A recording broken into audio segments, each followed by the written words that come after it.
What is going on, everybody? It's the Franz, and we're here for a Monday Night Raw review for January the 18th, 2021. I'm sorry. It's just this show. This show actually had one of the best endings I think I've seen in a while. I mean, Alexa Bliss, and I've said it before and I'll say it again, is the best thing on Monday Night Raw, and it's not even close. And what they did with her tonight in the main event was something different. It was something that was good, and the only gripe I have with it, of course, is that she pinned the Raw Women's Champion in a non-title match, clean as a whistle. But they made her character. It basically in that match, it was Alexa's fooling around with Asuka. She's getting beat up. She's not doing anything to. She's just smiling and everything. And then we go to commercial break. As lights go down, lights come back up after we come back from break, and Alexa is not smiling anymore. She literally looked like she had that face of a drill sergeant who's walking around checking to see who's ready to go, ready for the training, and who's shaking in their boots. That's what it looked like the entire time. And then it was just the way it went, and we'll talk about it later.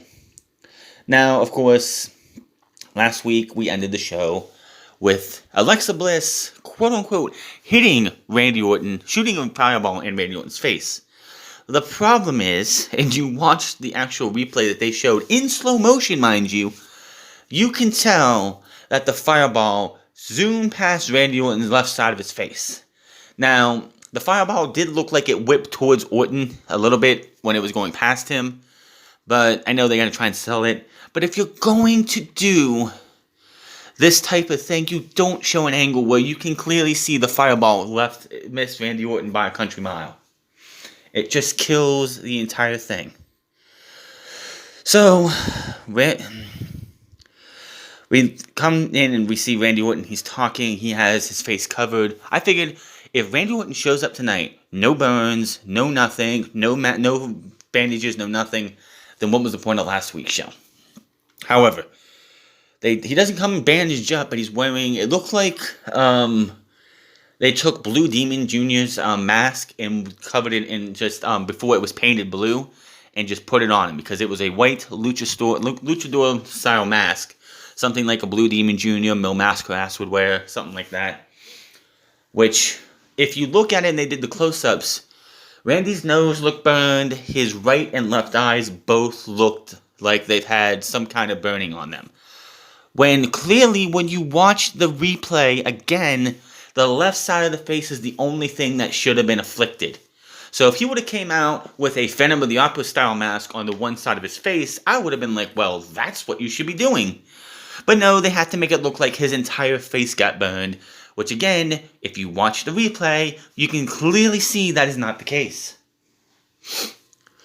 So, he's talking about everything, the fireball. We keep seeing what happened a couple weeks ago, how he had Alexa Bliss's life in his hands, and he showed compassion. And this is what I get for it. This is the damnation I get for holding that match and not lighting her on fire, which again, back then, you could definitely tell it was fucking water. Or kerosene. Because that shit's as clear as water, but she would have been rolling on the floor with her eyes burned. We see replays of Orton holding the match over Bliss 3 weeks ago at the end of the show. You see Orton standing in an empty ring. He talks about how his hate was redirected to the next Lamb, Triple H, until she showed up. And she interrupted. Now I look at Orton says, this is the damnation he receives for showing compassion to her. Before Orton says he hasn't... Where'd he go? Just skipped ahead. Hold on. He hasn't been able to sleep because all he sees is the fireball coming in his face when he closes his eyes. We see replays of the fireball, which again... It didn't even come close, which I know you're not going to actually put a fireball on Randy Orton's face because he wouldn't be anywhere near WWE right now. So everything you see on his face and stuff is all makeup, which they have a great makeup artist because it literally looks like he's a burn victim under that mask. I guarantee you the only parts of Randy Orton that actually looked burned or were made up to be burned was his nose and his eyes and nothing in between. If he took that mask off, he would look pretty silly. But again, I give it to the props department on that. He goes on and says he's wearing the mask to protect himself, but also shield everyone else from the horror he's endured. Which, if you want to talk to somebody whose face was burned, quote unquote, you might want to get hold of Kane. Maybe Kane can find his classic WWE, his Attitude Era mask, and let Randy Orton borrow that. That worked well for him, even though we all know it was scars in his head. You see him watching the replay. He rolled around in the pain last week. Orton says, despite the agony he felt, he considered himself lucky. He came away with first-degree burns, which could have been worse. The fireball could have disfigured his face forever. He doesn't blame Bliss, he blames the Fiend. And we see him blowing. He says, there's no doubt that the Fiend is responsible for this. Bliss was merely a vehicle, and knows exactly what the Fiend wants. That's to stop Orton from achieving the inevitable. And we see replays of him winning the 2009 and 2017 Royal Rumbles. Orton knows everyone in the locker room enjoyed seeing his face burnt to a crisp, knowing the biggest threat may have been eliminated from the Rumble. Biggest threat? I don't think so, Orton. Orton says you could chop off all of his limbs, but that wouldn't stop him from winning the Royal Rumble. Really, Orton? You're gonna stump your way to the Royal Rumble and stow everybody over with your stumps on your hand, where your hand should be? Yeah, you know what? I would actually like to see that. I know that's a sick thing to say, but that'd be funny. It's Stumpy Orton stumping to the ring, and he's gonna throw everybody over with his stumps. That'd be funny. He's winning the Royal Rumble. He vows to remain in the match. Orton says he can only compete as long as he tolerates the pain, but the funny thing is, he enjoys the pain. It fuels his every move. He pulls the match out and says everyone can thank the Fiend when he burns their Rumble dreams down, and goes to the main event of WrestleMania 37, strikes the match, stares at the flame, and then blows it out to end the segment. So, yeah, good opening promo. Randy Orton, like, one of the biggest benefits still of this scamdemic era, empty arena, is that everybody's promos, well, mostly everyone's promos have been just boosted tenfold. There hasn't needed to be screaming, haven't had to raise their voices to get over a noisy crowd, because we hear the crowd. From what I've understood or what I've heard is that they do not. They're not piping the crowd in for the wrestlers, they're piping the crowd in for us. So, Orton's able to sit there and talk and get his promo across, and it sounds believable, which it does, without having to worry about the crowd drowning him out. So yes, you can hear boos for somebody like a Randy Orton, and they can turn it up to 11, but Randy Orton's not bothered by it because he doesn't hear it. The announcers revealed that Goldberg will be on the dirt sheet, and my God, let me talk about that later. Also, Alexa Bliss versus Raw Women's Champion Asuka for some reason. That's your main event, by the way. We see how Ric Flair helped Lacey Evans defeat his daughter last week, the Women's Tag Team Champion Charlotte. We see footage of Rick and Lacey arriving earlier in the building. Charlie stops them and comment about people speculating on their relationship. Evans says that is even beneath Caruso to ask, comparing her to TMZ. She tells Caruso to have respect when you Flair questions because he's a legend. Evans says Flair was just living up to being the dirtiest player in the game, and she's just learning from the best to ever do it in the ring. She asks them to excuse him, and she arranges for Peyton Royce to knock the Queen off her throne. And then we go into Charlotte Flair versus Peyton Royce. Before the match, Peyton Royce jumps Charlotte Flair, and Charlotte Flair back to her good old ways of not selling a shit for anybody. One of Charlotte Flair wants to, Ric Flair wants to say his daughter has surpassed him as a professional wrestler. She's better than him, and you have people like Bully Ray saying she's the best and she will always be the best, and I'm like, no. She will never, and let me repeat this, she will never be half the wrestler, half the performer her father was. Because he actually went out there and made people look good. He made people better. She does not and never will. Her match I remember back when Corey Graves started his podcast. And one of the first few episodes, he said that Charlotte Flair carried the women's triple threat match at WrestleMania main event 2 years ago. And I literally wanted to reach through the fucking phone I was listening at the time, or find this guy and just slap the taste out of his mouth because no, Becky carried that match, just like Becky carries any match that Charlotte's in. Anybody who Charlotte wrestles with has to carry Charlotte. On top of that, she refuses to sell for anybody. She didn't sell a damn move for Peyton Royce, and if she did, it was very rarely. So nobody's gonna get over wrestling Charlotte Flair because you are not allowed to outshine Charlotte Flair. It is sad and it's despicable. Now, halfway through this match, Ric Flair comes out. And then he just motions to the back, and out comes Lacey Evans wearing a Ric Flair robe. So, let me get this straight. Vince McMahon saw great things and big potential in Lacey Evans. Why then, is she tagged up with Ric Flair? If you have all this faith in this potential in Lacey Evans, why is she tagged up with Ric Flair? Now, behind the scenes, I'm sure it's a big deal for Lacey Evans because she's working with Ric Flair. Again, he's a 70-some-year-old man who probably has forgotten most of the shit. He's forgotten more about professional wrestling than me, you, or anybody else is going to fucking remember. So, yeah. Probably on the backstage, good for Lacey Evans. Hopefully, Ric Flair can help her with her promo game. That's all I gotta say. Her in-ring skills, he's not gonna be able to help her with, in my opinion. But, yeah. If anything, if out of the whole Ric Flair thing, if Lacey Evans promos go up a notch or two, then it's a success, I guess, because Ric Flair was helping her.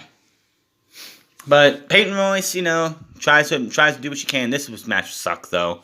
Again, Charlotte Flair does not even sell for this woman, and Peyton Royce isn't that great anyway. Figure 8, tap out, don't give a shit. We hype Asuka versus Alexa Bliss later on, and also Asuka has been invited to Alexa's Playground. Now, here's my thing. One talk show is enough for a show. I don't care if it's a 3-hour show. I don't care if it's a 6-hour show. One of these wrestling talk shows per show. That's it. Putting two on here is a little bit of overkill. So can we please, I don't have to have Alexa's Playground over the dirt sheet, because Alexa's Playground actually felt like it was doing something and it led to the main event. The dirt sheet later on is fucking abomination and embarrassment. I guarantee you a lot of people turned off the TV with the dirt sheet. And the numbers will tell you on Wednesday because of Martin Luther King Day tonight. No ratings tomorrow for Monday night, unfortunately. So, Hurt Business walked past Riddle on the backstage. He's jokingly complimenting the suits. Lashley tells the others he's got this, and they walk off. Lashley says he likes little flip-flops, but heard they're bad for your feet. Riddle then looks down and says, they're not bad for my feet. And then, of course, Bobby Lashley steps on his foot, and he's like, and he falls over. And it's like, you had to make Matt fucking Riddle look like a geek. Why? Because it makes the old man laugh. It wasn't funny. But Vince McMahon's like, ha ha ha ha ha, that silly Riddle, he's a fool, he's a geek, and I'm gonna make him look like a geek. And I've said this before and I'll say it again, and no, it's not racist. Vince McMahon views Matt Riddle as the white R-Truth. And that is it. He's not going to win a championship, and if he does, it's going to probably be he's probably going to win the 24/7 championship eventually. And that's all Vince McMahon will ever see out of this guy. He's the pot guy in the back who talks strange, he talks funny, so we have to make him into a goofball. It sucks. Matt Riddle could be a world champion if WWE actually gave him a chance.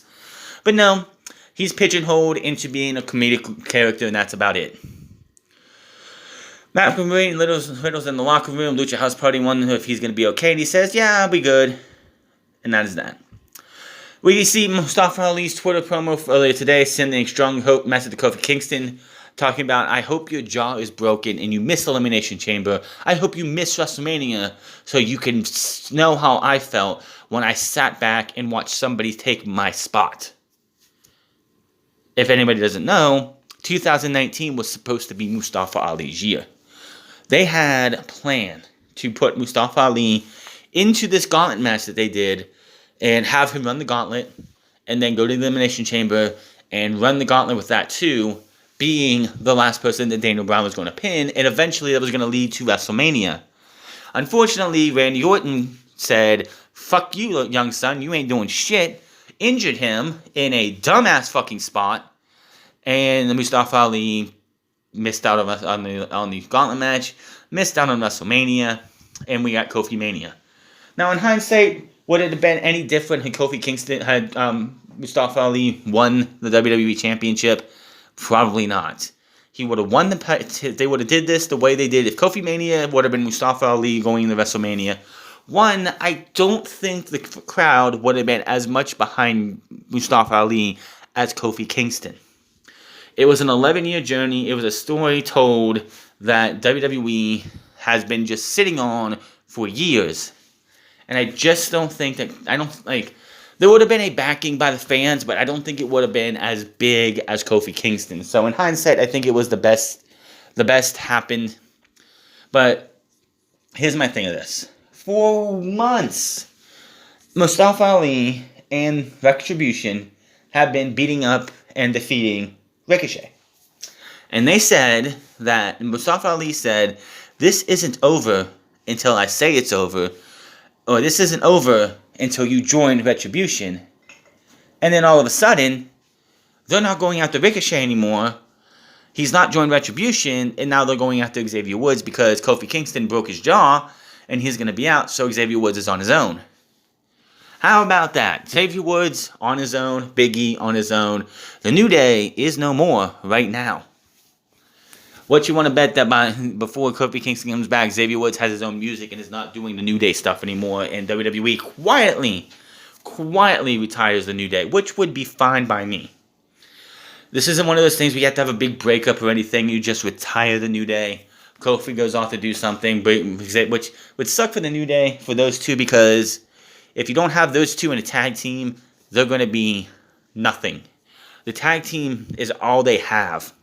Big E's getting a semi-push right now. When that push finally falls flat, because you know it's going to, he'll be brought over to Monday Night Raw because they're like, well, this was a bad idea, and we'll go from there. So we have Xavier Woods versus Mace, and basically it's the same as before. Xavier Woods puts up one hell of a fight, but Mace gets the victory thanks to the team, because Retribution does all the distractions.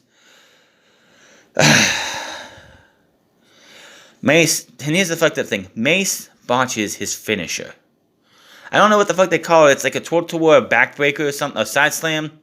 And he's supposed to twirl him around, but he lets go of Woods too early and botches the whole thing. It looked pretty bad. But in the end, Mace gets the win.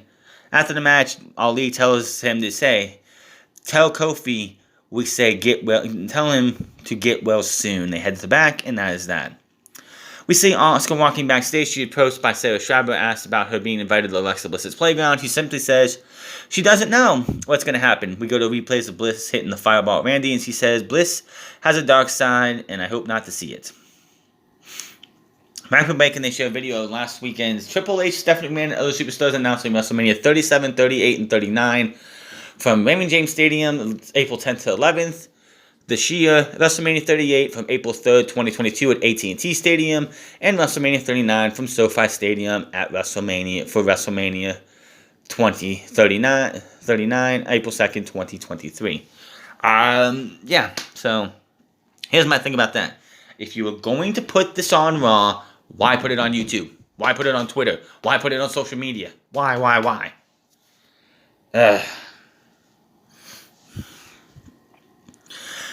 Now, Bliss wants. We get to the Alexa's playground. Now, I have to ask this something. Bliss has. I don't know what these mics are called. But it's the one that you see like sportscasters and stuff wearing. The one that goes around the ear and you come down. Bliss had one on, and Asuka had one on. I remember I think it was the second or third episode of AEW when we first started this Empty Arena era. Chris Jericho and Matt Hardy met in the middle of the ring to confront each other, and they wore him too. Why are they not using these more in wrestling? It makes for more natural speaking. They don't look like idiots holding a stick in their face, especially during this time and during this pandemic when you don't need a fucking mic because there's no crowd. And again, we hear the crowd noise. They do not. Hell, Jackson Riker and Elias later in the show are arguing with each other, and we can hear it perfectly fine because there's no crowd to drown it out, even with the fake fan sound noises. So I don't understand why you just don't use these mics. It makes it look more natural. People can use both hands to talk. You don't have to sit there and hold a microphone to your face. It's just absolutely stupid. I like that they use them here. She brings out the champion. She goes down to swing. Bliss tells her no, that's not your seat. Asuka's acting very nervous. She offers to stand on the side. They both laugh and giggle. Bliss knows they have a match tonight, but they can focus on that later. She wants to have some fun. She says she has some breaking news and that she is going to be entering the Royal Rumble match. And if I win and you're the Raw Women's Champion, we might have to face each other at WrestleMania. By the way, so last week, Drew Gulak says, I want to be in the Royal Rumble match. And Adam Pearce is like, whoa, you can't just do that, but AJ Styles did. Well, AJ Styles is a 2-time WWE champion. Okay, that's fine. So, if you beat AJ Styles, you're in the Rumble. Oh, guess what? He loses to AJ Styles. Then, later in the night, you have 2 women, Dana Brooke and Mandy Rose, declaring for the Women's Royal Rumble match. And I'm like, why do they get to declare? They haven't done anything. They haven't won championships. They're not former anything. Why do they declare that Drew Gulak has to wrestle a match? Later on tonight, Ricochet, former NXT North American champion, former United States champion, has to beat AJ Styles to get into the Rumble match. Why do Drew Gulak and Ricochet have to qualify, but everyone else can say, I'm in the Royal Rumble match? None of this makes any sense. Make it make sense. I just don't get it. So, Asuka said it would be an honor that she's a big fan of Bliss. Bliss thanks her and says that's so sweet. Asuka does the yowie wowie line and Bliss isn't impressed. Asuka has her own music hit and starts dancing to it. Bliss says that's enough, but Asuka keeps dancing. Bliss screams at her to stop it next. Music stops and Asuka is scared. Bliss keeps acting like she's talking to an invisible person on the swing. Yeah, she's literally like talking. It's like, it's okay. No. That's right. She's just talking to supposedly the Fiend. Asuka says he's still here. The Fiend's still here. And Bliss says, don't say his name. Bliss starts waving. And there's a horse, a rocking horse, that just starts rocking. And rocking. So Asuka freaks out and gets out of the ring. Bliss goes over and sits on it and waves goodbye. And that is that. Yeah. So, yeah, it's fine. It was a pretty good segment, actually. Like I said, I don't like much of these talk shows. They mostly turn into big group of comedy, but this, again, Alexa Bliss is the best thing on Monday Night Raw, and it's not even close, and it's just funny to me. Asuka's great. Shayna Baszler's great. Why are they not feuding together? Because reasons. Asuka, I hate to say this, Asuka has had 2 Raw Women's Championship runs, and WWE has blundered them both so far. It is just a tragedy how bad WWE has treated Asuka as Raw Women's Champion. It's not even funny. We had The Miz and John Morrison walking backstage. She asked them about the inside and what they plan for Goldberg tonight. Miz and Morrison won't give any spoilers, but what they plan for Goldberg tonight is controversial, and controversial brings cash. Like Money in the Bank, and they walk off. We go back to ring, and out comes Mandy Rose with Dana Brooke, as we're going to have Shayna Baszler versus Mandy Rose again. Nia Jax, Shayna Baszler. Baszler says she's going to take out Rose tonight, and then when she's going to the Women's Royal Rumble to dominate everyone, even if it's her tag team partner. They have some friendly arguing, like they always do, and they head to the ring, back to commercial. Back from break, and we hear from, hey folks, it's Double J here, Jeff, and blah blah blah. He wants to talk about Goldberg and Drew McIntyre. I really don't care. Moving on. Nia Jax on commentate for this match. It doesn't last very long. Mandy Rose taps out. Now, I said it on Minds tonight, and I'll say it again. Every time Shayna Baszler goes and does the stomp on the arm, it always looks brutal. Then she turned it up a notch tonight. She actually took the injured arm, twisted it a couple times, and then yanked it down to get her down in some kind of neck breaker looking motion. And it puts the killer Fluta clutch on, and that is that. Baszler stands tall. Brooke comes in to check on Rose as they go to replays. Jax and Baszler have some words at ringside. And then Brooks leaps off the apron with a drop kick to the back of Jax, and it looked awful. I don't know if there was a timing problem or what, but whatever they were planning to do, it looked so piss poor. So to come, Bliss and Asuka. Back to commercial break. And back from break, we see Nia Jax and Shayna Baszler arguing in the back. Caruso walks up and talks about how they always argue. And she's like, oh, I guess you guys aren't friends anymore. And it's like, well, when we were champions, we never liked each other. Just more talk between those two. More arguing, and they want the rematch for the tag team titles. We see Helen with Flair and Lacey Evans earlier. Schreiber is backstage with Charlotte, asking about how she feels to see Charlotte in her father's robe. Flair runs Evans down and knows she's using her dad to get to her. Which she says, I've been accused of living off my dad's name, but look, there is somebody who's literally using my dad to get to me and make a name for herself. Well, Charlotte, guess what? You will always and forever be compared to your dad. And the real people who actually know what the fuck they're talking about and aren't brainwashed by WWE are never, and I mean never, going to say you are better than your dad. And you are only in WWE, and you are where you're at because of your last name. If you want proof, here's an idea. Go away for about 9 months. Come back under a mask, or in a bodysuit and under a mask, and wrestle a totally different style, and see if you can become successful. Using your dad's name is the only reason where you're at. Go anywhere else. And you'll guarantee you'll be women's champion there within a month, because you're Flair's daughter, and they gotta please Ric Flair. We see what happened with Adam Pearce and SmackDown, because why do we need to talk about that? Pearce is backstage with Ricochet, and he looks like Ricochet will wrestle AJ tonight, and if he wins, he could be eligible for Rumble. Which again, why does Drew Gulak and Ricochet have to qualify when everybody else is like, I'm going to be in the Rumble, I'm going to be in the Rumble, we're going to be in the Women's Royal Rumble. Good fucking grief. Ricochet versus AJ Styles, this was fantastic. This was one of these bright spots of this show. These guys went out there and surprise, surprise, not really, they gave you a hell of a match. There was a point in this match where Ricochet dives to AJ Styles but almost catches him. And the rest like, put him down! Put him down! And Ricochet's like, put me down, man! Well, Almost is about 7 foot tall, and his arms are about at the 6 foot tall, the 6'5" mark.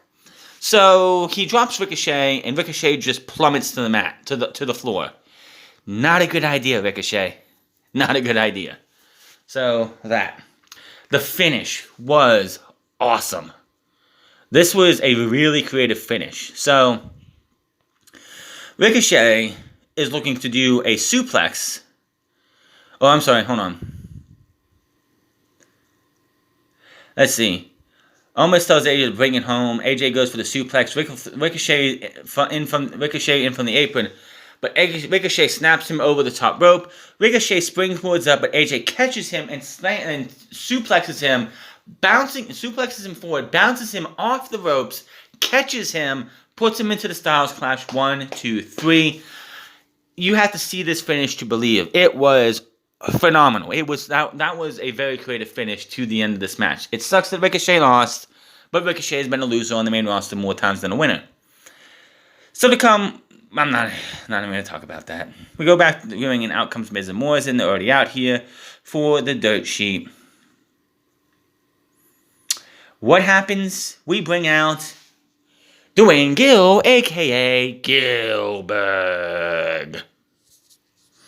I was not paying attention to this. I have it on my phone when I'm watching it because I use the Spectrum app. And I had it off to the side. I turn my head. I see Dwayne Gill coming down. I'm like, you gotta be fucking kidding me.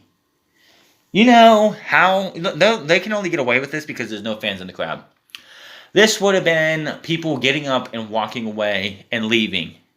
On top of that, they bring out a Drew McIntyre mini-me.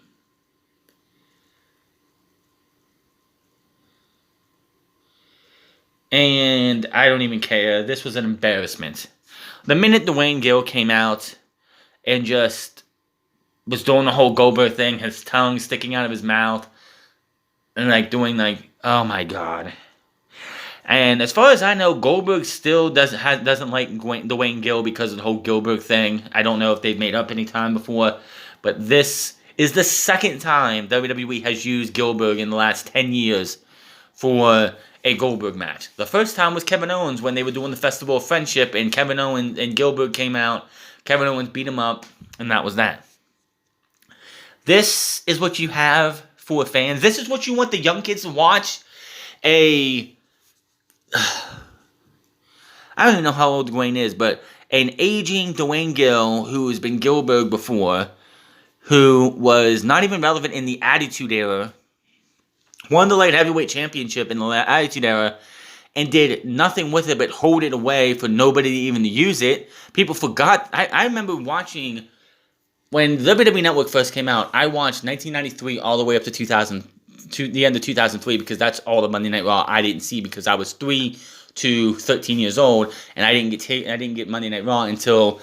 I didn't get to see Monday Night Raw on a regular until the Shawn Michaels Triple H match where Shawn Michaels kicked him and he fell over and both shoulders were down. So I watched every Raw from the start to that week. And, I honestly, Gilbert won the Light Heavyweight Championship, and then I totally forgot that was an active championship because the motherfucker left TV for months because they had nothing for it. So yeah, you want the kids to watch your show, you promise Oldberg and you give us Ilberg. Ugh. Terrible, terrible, terrible. I really want to know how many people switched off Monday Night Raw when Gilbert came out. I honestly want to know. Riddle and the Lucha House Party versus the Hurt Business. The story of this match is Cedric Alexander. I give Cedric Alexander a month. The minute they lose those tag team titles to whoever the fuck they're going to be, because it's not going to be the New Day anytime soon. But whoever they lose the tag team titles for, it's going to be Cedric Alexander's fault, and then the Hurt Business is going to knock his ass out, and he's gone. This entire match, he's refusing to leave the ring. He wants to be the guy who does everything. He is just refused, and he gets tagged out, and MVP's like, get out of the ring. He's just not paying attention. He doesn't care. It's all about primetime Cedric. That's all he's trying to do, is be the face of the Hurt Business, which of course it's MVP is the face and everyone else is behind him because he's the leader. Cedric's not like Lashley and Shelton Benjamin are just giving this guy the cold shoulder for a bit, and it's just looking bad for the Hurt Business. So I don't give Cedric Alexander much longer in the Hurt Business. Who can beat them for the tag team titles? Retribution. That's about it. That's the only thing I think they can do, is give them the Retribution, and then you can kill those tag team titles after that. So they're fighting and everything. Lashley's like, you know what? I've had enough of this. Tags in, puts the Hurt Lock on, and wins the match. After the match, the Hurt Business stand tall. Riddle takes a run in and cheap shots at Lashley. Riddle runs back to the ring. Cedric and Shelton continue arguing. MVP joins his crew in the ring as Riddle's music starts up. And we get the fake bro chants. So, yeah, that's not going well for them. The announcers discuss Elias versus Jeff Hardy. Why this is happening again is beyond me. Elias and Rico in the back having a little bit of a argument over everything that happened last week. And then we're going to have that match between Jeff Hardy and Riker next. We got a pre-recorded message from Drew McIntyre's home. Jamie says he wishes he could be there, but he's good news. He's feeling stronger after recently testing positive for COVID-19, which, by the way, he's still the only member of the WWE Universe in the WWE locker room to say COVID-19 on TV. I'm so glad they didn't go with the PSA like they did last week, which, again, they are massive hypocrites. I still want to know how they're going to do a 30-man Royal Rumble when it's like, oh, we have to mask up and social distance. Are they going to social distance in a wrestling match? Hell no. Are you going to have like 4 people in the ring and just eliminate people over and over? Is this going to be the fastest Royal Rumble in WWE history? I don't know. We have to wait till next Sunday. Yes, the Rumble is not this Sunday, but next Sunday. Wow. So next week, him and Oldberg will be on TV. Yay. Not. Jackson Michael versus Jeff Hardy. This one was pretty much Jeff Hardy and Jackson Michael going back and forth. Jeff Hardy gets the better of Riker. He goes for a twist of fate, but ends up hitting a neck breaker. Goes up top, goes for the Swanton. Ref is distracted by Riker, but Riker is terrible at distracting the referee. So Elias shoves him down.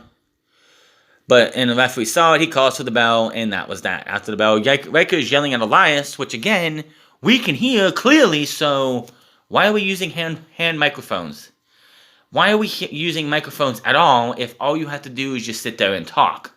If there was 100 people or 300 people in this building, yeah, they could drown you out, or at least 1,000 people in this building, yes, they could drown you out, but no, not this. So they're talking for a minute, arguing back and forth. Hardy drops Elias through the ropes, knocking him back to the barrier. Hardy fights Riker, but Riker ends up driving him to the mat with a big side slam. Elias returns to the ring. They talk for a little bit more, and that was that. So, again, why is this feud picked back up? Didn't you just make the Hardy Bros, and you're doing nothing with them? I could see the Hurt Business losing to the Hardy Bros if they want to go with that, but I don't know what's going on with that. It seems like they just dropped it out of nowhere. Even though Tom still called Jeff Matt Riddle's tag team partner, yet they're not doing anything with it. We see Alexa Bliss backstage walking for tonight's main event. She is all giddy. And we go to that main event. So like I said earlier, this match started out Asuka pretty much having her way with Alexa Bliss. Alexa Bliss smiling, happy. She's like, everything's just like nothing's hurting her. She's impervious. Then before we go to commercial break, the lights start going down. You hear this demonic circus music as it goes down. We come back from commercial break. Asuka's in the corner, not knowing what the fuck is going on. The lighting changed to a bluish hue around the ring. Alexa, just stoic. Honestly, like I said, she looked like a drill sergeant who's inspecting to see who is a man and who is a wimp and has no business being in the army. And she's just walking back and forth. And there was a point of this, I'm like, get to the point. Alexa tries to do a mandible claw after she gets hit with a knee and her lipstick smudges a little bit. But Asuka stops that. Asuka does a couple more kicks to her, hits her a couple more times, goes for a running move, and then Alexa catches her and got her posing for the Sister Abigail. Gets that evil, wicked smile on her face. Hits the Sister Abigail. 1, 2, 3. Alexa Bliss pins the Raw Women's Champion. She goes to the ropes. We get this click, this weird flash, and then Alexa Bliss is back to being the jovial, happy Alexa Bliss. What the fuck just happened? And we go off the air with Alexa happy and everything. And then she mouths, let me in when the Fiend's voice comes over it. She stares straight ahead as we go off the air. So again, Alexa Bliss is killing it. She is the only thing keeping the motherfucking Fiend relevant. Like, if it wasn't for Alexa Bliss and the whole changing Alexa Bliss into what she is now, the Fiend wouldn't even matter. It's just, she's the one thing that keeps the Fiend relevant, and that's all you can say about that. Was this a good show overall? Hell no. Only 3 things that really seemed like they mattered and they felt fine was Alexa Bliss, the tag team match with the Hurt Business in them, even though it was all that stuff, and of course AJ Styles and Ricochet. The rest of this stuff can go fuck off. The dirt sheet must fucking die. It was something that was created in what, 2006, 7, 8, 9, something like that? It should stay back there. The dirt sheet should have never came to WWE in 2020 and 2021. God, remember, last year when John Morrison was rumored was coming to WWE again, everyone was like, man, this guy's gonna be great. He's honed his skills. He's gonna be the next WWE Universal Champion or WWE Champion. And they stuck him with The Miz to do the dirt sheet. Gee, I'm sure John Morrison is just so fucking happy to be in WWE again, where he could be in AEW, being Johnny Dynamite or Johnny whatever. But no, he's in WWE, making a fool of himself and lowering himself to below his standards, and it's just a shame. But that is your Monday Night Raw review. Hit that subscribe button, comment down below, like or dislike this video. Find me on Minds at the France Club. Find me on twitch.tv/France Club. And find me on Instagram at the France Club. And I'll see you guys Wednesday for the follow-up to New Year's Smash Night 2. Until then, my name is the France, and I'll see you guys later.